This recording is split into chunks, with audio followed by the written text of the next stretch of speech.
আসসালামু আলাইকুম। Welcome to Nilima's diary. আজকে রান্না করব একটি মজার খাবার, আর যারা কাটাকে ভয় পায় তাদের জন্য অনেক ভয়ঙ্কর একটি রেসিপি। চলুন রান্না করে ফেলি। সরপুঁটি আর নওলা মাছ।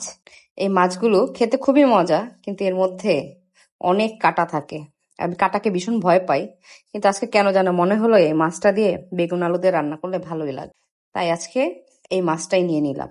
প্রথমে আমি 3টি মাছকে লবণ, হলুদ আর মরিচের গুঁড়া দিয়ে মেখে রেখে দিয়েছিলাম 10 মিনিট।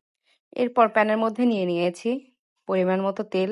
মাছগুলো দিয়ে ভেজে নেব, আর খুব বেশি ভাজবো না, কারণ বেশি ভাজলে মাছগুলা একদম শক্ত শক্ত হয়ে যাবে আর রুড লাগে। আমার কাছে ভালো লাগে না। অনেকে অনেক ভেজে রান্না করে, আমার কাছে হালকা একটা ভাজা দিলে একটা ভালো স্মেল পাওয়া যায়, আর তরকারিটা খেতেও ভালোই লাগে।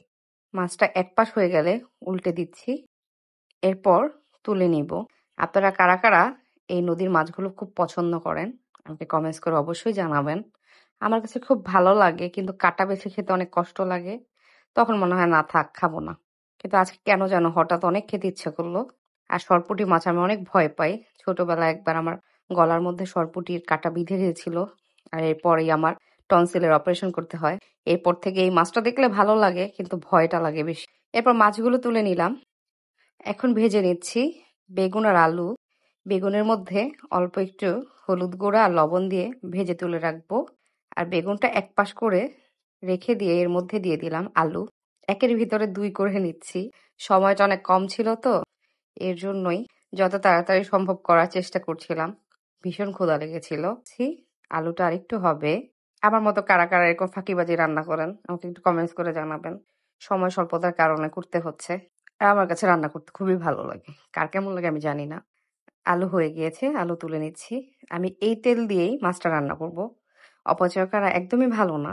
এই মাছের তেল দিয়ে আপনি চাইলে অন্য কোনো ভাজি করতে পারবেন না, কারণ এই মাছের স্মেলটা চলে যাবে। তাই এটা দিয়ে রান্না করাটা ভালো। আমি কড়াইটা চেঞ্জ করে নিয়েছি। দিয়ে দিচ্ছি 2টি বড় সাইজের পেঁয়াজ, 3টি কাঁচামরিচ। কাঁচামরিচগুলো অনেক ঝাল ছিল, এর জন্য কম দিয়েছি। এরপর দিয়ে দিলাম পরিমাণ মতো লবণ, হাফ চা চামচ পরিমাণ আদা রসুন পেস্ট। একসঙ্গে একটু ভেজে নিচ্ছি। আদা রসুনটা একটু ভেজে নেওয়ার চেষ্টা করবেন। আদা রসুনের একটা কাঁচা গন্ধ থাকে, সেটা চলে যাবে। এরপর দিয়ে দিব অল্প একটু হলুদ গুঁড়া, আর 1 চা চামচ পরিমাণ লাল মরিচ গুঁড়া, আর অল্প একটু ধনিয়া গুঁড়া। তরকারিটা আমি একটু কালারফুল চাচ্ছি আর একটু ঝাল ঝাল চাচ্ছি। দেন অল্প একটু পানি দিয়ে মশলাটা একটু কষে নিতে হবে। এখন মশলাটা কষে আসলে আমি যে আগেই বেগুন আর আলুটা ভেজে রেখেছিলাম সেগুলো দিয়ে দিব। আর এর মাঝেই আগে আমি অল্প একটু দিয়ে দিচ্ছি ভাজা জিরা গুঁড়া। জিরা গুঁড়া ছাড়া আমি কিছু ভাবতে পারি না। আমি এখনও দিলাম, আবার দেখবেন তরকারি নামানোর আগেও দিয়েছি। মশলাটা ভালোভাবে কষানো হচ্ছে। এখন দিয়ে দিব সবজিগুলো, বেগুন আর আলু। রান্নাটা দেখে আমার আবার খেতে ইচ্ছা করে। এরপর দিয়ে দিলাম মাছগুলো। মাছগুলো দিয়ে আমি 10 মিনিটের জন্য ঢেকে দিয়েছি। এতে করে মাছের ভিতরে মশলাগুলো ঢুকবে, আর বেগুন আলু থেকেও পানি বের হয়ে এটা একটু কষানো হবে। এখন দিয়ে দিলাম পরিমাণ মতো পানি। ব্যাস, এবার ঢেকে দিব 20 মিনিটের জন্য। এখন ঢাকনাটা তুলে দেখব কি অবস্থা। লবণটা চেক করতে হবে। পারফেক্ট ছিল লবণটা। আমি সামান্য একটু চিনি দিয়ে দিলাম।